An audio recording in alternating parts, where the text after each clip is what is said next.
بسم الله الرحمن الرحيم. أعزائي المشاهدين، السلام عليكم، إن شاء الله تكونوا بخير. قبل أن نبدأ الموضوع تعالوا نتفاهم على شيء. الموضوع اليوم طويل شوية ولا بدأ تصبروا معي إلى الآخر. ومن يعني يسب الملل فيستطيع ينسحب من الآن. الموضوع شوية طويل لابد حتى يفهم الإخوان. لابد أن نوضح بعض الأمور. بعض النقاط اللي نشوفها ان شاء الله اليوم هي نشوفوا بعض الجغرافيا نتاع اندونيسيا، ونشوف هذه بالي جزيره، نشوفوا حتى المطار اللي فيه تقريبا 120 ألف من السواح، يعني قطعت بهم السبل هناك. نشوف بعض الصور وبعض الجغرافيا كما قلت، ونتكلم عن الأمطار اللي فيها اليوم هناك. إذا لا تبتعدوا، واللي يصيبوا الملل يعني يخرج من دروك. الموضوع طويل شوية، لنبدأ بإذن الله تعالى. هذا وحتى يفهم جمهورنا الكريم. شوف يعني هذا هو العالم العربي، هذه هي إفريقيا. ثم نتوجه من هناك ببطء هذه شبه الجزيرة العربية، بحر العرب، الخليج العربي، الهند، ثم نأتي إلى هذه الناحية، هذه أندونيسيا هذه هنا ماليزيا، أندونيسيا كل هذا أندونيسيا، هذا الهلال هنا، ثم هذه الجزر هنا إلى هنا، ثم إلى هنا، ثم إلى هنا، ثم هذه الجزيرة، ثم النصف من هذه شبه القارة، هذه كلها أندونيسيا. إذا احنا حنتكلم إن شاء الله، سنتكلم على جزيرة بالي. قبلا ماليزيا هذه هي من أكبر مدنها، هي دام ياسر هذه من أكبر المدن فيها اللي فيها المطار. سنتحدث عنه بعد قليل إن شاء الله. منطقة قلت، وأندونيسيا وين تقع جنوب شرق آسيا. فيها حوالي 17500 جزيرة. عدد سكانها يعني كل هذه الجزر يفوق 238 مليون. هي تحت المرتبة الرابعة في العالم من حيث عدد سكان، وأكبر مجمع من المسلمين يقع في هذه المدن، يعني في أندونيسيا. في أندونيسيا قلت عندها من الجهة هذه تحدها ماليزيا، هذه تبع ماليزيا أيضا، هذه سنغافورة، وهذه كلها، وكاين تيمور الشرقية من هذه الجهة، وباباو، وهذه الجهة تحدها هذه غينيا الجديدة. ما بقي منا إلا هذه أستراليا لا تهمنا. إذن هذه المنطقة، هذه أندونيسيا. أما المنطقة التي تحتوي على الكثير من البراكين هي هذه المنطقة، وبالضبط هذه هذه جزيرة بالي. المتواجد فيها قلت البركان. هذا هو بركان في جبل أغونغ. هذا هو راها منذ الأسبوع تقريبا راها نشط، ونشاطه هذا قالوا أنه العلماء قالوا بما أنه فيه توهج للحمم، فأعلم بأنه سوف ينفجر في الأيام المقبلة وفي الساعات المقبلة بحول الله.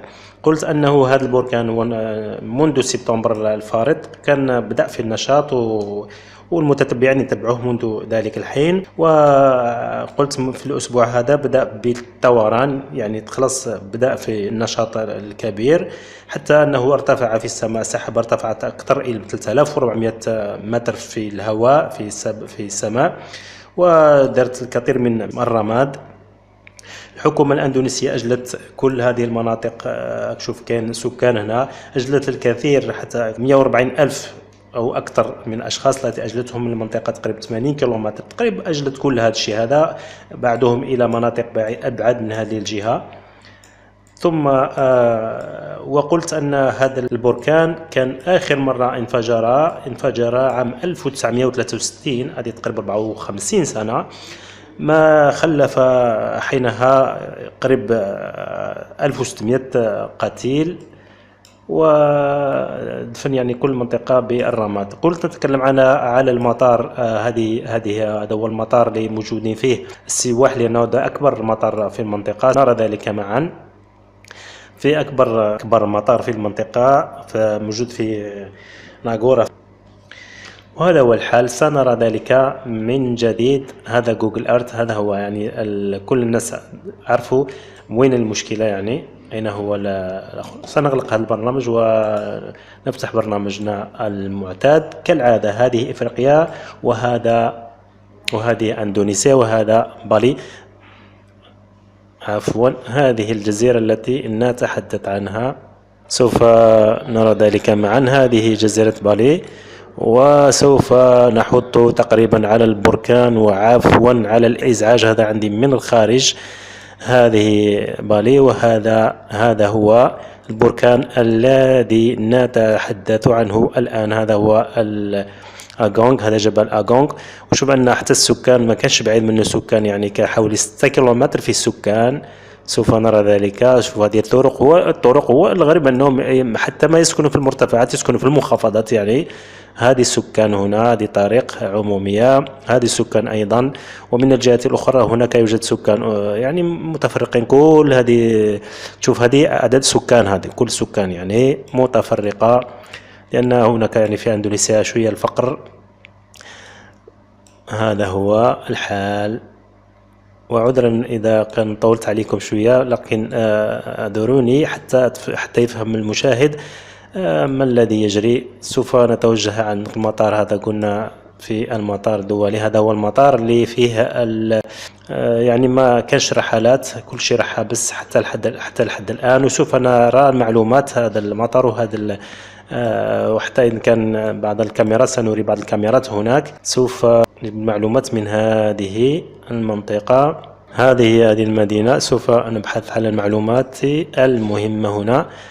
سوف نرى معا بعض الصور لبعض الكاميرات سنرى ذلك معا. سنرى من جديد مرة أخرى. هذه تقريبا يمشون.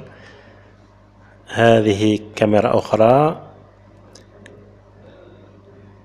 last 24 hours animated. هذه هي. وللمعلوم من أراد أن عنده موقع يعني وأراد أن يدرج هذه الكاميرات، وإذا كان يعرف الموقع هذا، ما عليه إلا الذهاب إلى هذه الخاصية ثم يضلل هذه كل السكريبت هذا ويدير كوبي كولي ثم لصق يلصقه في الموقع نتاعو حتى يرى هذه الكاميرات. هنا كل الكاميرات هذه مجهزة بهذا الروابط، تستطيع أن تدرجها في موقعك الخاص. قلت هذا هو الحال. last 24 hours animated. هذا هو.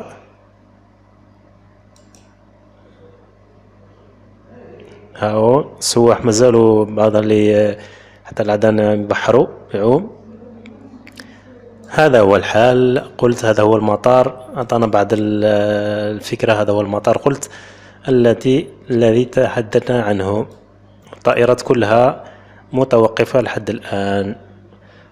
أما حالة الطقس في المنطقة سوف نريكم مدى الأمطار التي تصيب هذه المنطقة. أيضا شوف هناك أيضا هذه السحابة وهذا الإعصار المطر في أمطار كثيرة، وهو يحول هنا ويتجول بالمنطقة. منطقة بالي هذه هي الجزيرة التي نتحدث عنها، وممكن أنه يصيب بالأمطار، بل هناك أمطار في الحين. يعني هناك أمطار. شوف لو تقدم شيئا فشيئا للأمام سوف يقترب للمنطقة. ثم هناك الكثير من الأعاصير هنا. انظر كل المنطقة نشطة ونشطة جدا، نشطة جدا. درجة الحرارة دائما مرتفعة معتدلة، لأن هنا رانا في الحزام الاستوائي وحزام الأعاصير. طبعا هذه أعاصير هنا بالهند، هنا بفيتنام، منطقة فيتنام، هنا هذه سنغافورة، وهذه تايلاندا.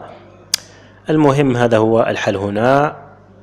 نظن أن الفيديو قد طال، ولكن للمعلومات هذه لابد أن نقول هذا كل شيء حتى يفهم الجمهور. وقلت يقولون أنه في الأخبار أنه حوالي 120 ألف سائح مقطوعة بهم السبل في هذا المطار هناك في بالي. ما كانش الخروج لأنه يخافون من بل سحابة الرماد المنطلقة، وهو منذ البارحة كانت تنطلق للجهة الشرقية، يعني تدخل للجزيرة الكبرى هذه من أندونيسيا والجهة الأخرى، بينما لا تتجه لجهة البحر. هذه الأخبار التي بحوزتي. هذه الأمطار وهذه السحابة، شوف قلت كبيرة جدا في المنطقة. سوف نرى معا هذه السحابة كل، وهذا هو هذا الإعصار، وتكون هنا أعاصير استوائية بدون شك، يعني ما فيها شك، يعني تكون أعاصير استوائية لكنها قليلة الضرر إن شاء الله. الآن هي كاين أمطار فيها.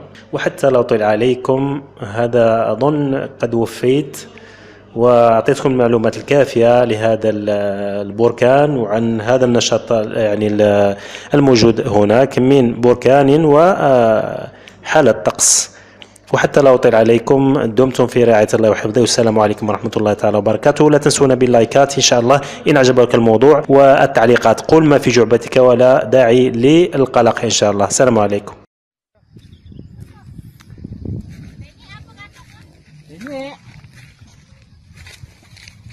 Asa nih yang kini dok yang nubani ngoyong sih. Motor banyak. Ini pasti penasaran nih bukan modal lahar dingin berapa? Oh sih layak nih di. Pakai das gegang nih. Rekam deh. Nih ngerekam. Lah bang dek. Wah ngapa anu? Nah. Lah saksikan juga. Mau kasih deh. Satu 10 kali. Hah? 110.